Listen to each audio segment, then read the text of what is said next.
Jangan cepet-cepet antum kemudian memvonis orang lain.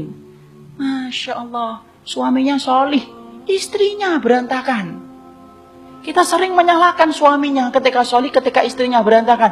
Hei, antum gak ngerti ikhwan. Bisa jadi suaminya itu nangis-nangis di dalam sujud, minta sama Allah supaya istrinya itu benar. Tapi apalah daya, hidayah miliknya Allah. Kita sering nyalahkan, anaknya ustaz kok nakal. Kan kita sering gitu.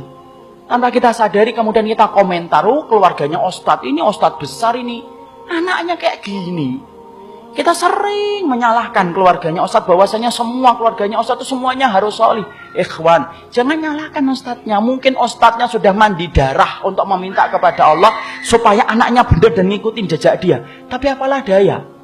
Hati itu yang menguasai Allah, bukan kita. Hatinya antum aja yang menguasai siapa? Allah, ikhwan. Kita aja tidak mampu menguasai hati. Antum apa menguasai hati? Enggak, ikhwan. Antum enggak menguasai hati. Sampai antum ketawa dan nangis saja antum enggak pernah ngerti kok kapan antum bisa ketawa dan nangis. Saking kita antum enggak menguasai hati. Pernah enggak ada yang ngomong, insya Allah nanti jam 10 tepat saya akan nangis, Ustaz? Enggak ada. Kita tiba-tiba nangis sendiri. Enggak ada yang ngomong, insya Allah nanti pada subuh saya akan tertawa, terbahak-bahak. Kata siapa? Kita habis subuh malah kita enggak tertawa, enggak nangis, diem aja. Karena kita tidak menguasai hati kita. Loh, sampai hati antum aja tidak menguasai, apalagi hati orang lain. Makanya sampai Nabi berkata dalam salah satu doanya, Inna quluba bani adama baina isba'aini min asabi'ir rahman yusarrifu haitsu yasha. Sesungguhnya hati setiap anak manusia itu berada di antara jari jemarinya Allah. Allah yang memutarbalikkan hati, bukan kita, ikhwan. Kalau kita berdakwah, kadang-kadang banyak yang ikut, alhamdulillah. Tetapi Allah tidak kemudian menggandakan pahala antum hanya karena banyak yang ikut antum. Tapi kadang-kadang ketika kita berdakwah hanya mendapatkan 1 dan 2 orang, tidak apa-apa, itu nggak akan mengurangi pahala kita. Sudah berdakwah tinggal 2, yang 1 ngantuk, yang 1 ke kamar mandi, nggak ada sisanya.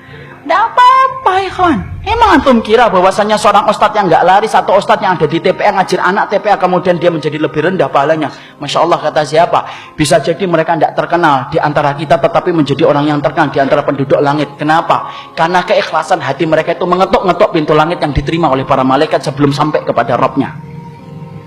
Saya tidak pernah menganggap bahwasanya orang yang kemudian hari ini terkenal itu lebih baik daripada orang yang tidak terkenal. Antum baca, ikhwan, kalau di majalah Hidayatullah, saya itu sering kagum sama profil-profil dai mereka di pedalaman-pedalaman, yang mana kalau kemudian ketika harus ngajarnya harus ke tempat yang jauh, jalan kaki. Kadang-kadang yang diajari 2 atau 3 orang. Saya pernah ngobrol dengan salah satu dai yang pernah ditaruh di Mentawai. Di Mentawai itu, ikhwan, sholat Jumat itu bawa kopi. Orangnya lagi khutbah semangat-semangat, yang dengerin sampai minum kopi. Coba, kalau kita ngepul itu kepala. Tapi Masya Allah, ya harus sabar, Ustaz. Mau gimana? Mau kita kemudian marah-marah, mau itu daerah mereka, merempul kita marah-marah, ya sabar. Jadi kalau kemudian lagi sholat, kadang-kadang lagi ini, maunya nantilah sholat asarnya jam 4, ya jam 4. Maunya nanti jam 5, ya jam 5. Sesuai dengan kemampuan mereka.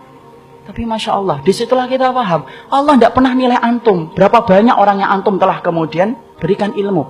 Tapi Allah menilai antum sudah berikhtiar untuk menjadikan orang itu faham tentang Allah dan Rasulnya atau belum.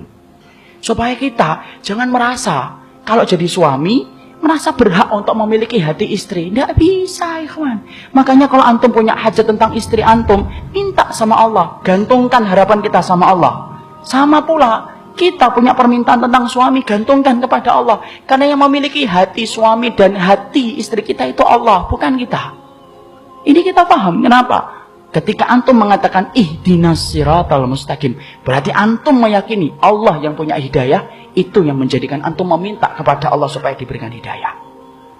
Ini Masya Allah, indahnya ketika kita paham bahwasanya hidayah itu miliknya Allah. Tidak perlu bagi antum kemudian mengkorek-korek, kemudian antum kemudian meminta hidayah supaya datang tepat waktunya. Tidak. Ya Allah, semoga dia diberikan hidayah sunnah bulan ini ya Allah ya, jangan bulan depan. Tidak bisa, Allah yang menentukan.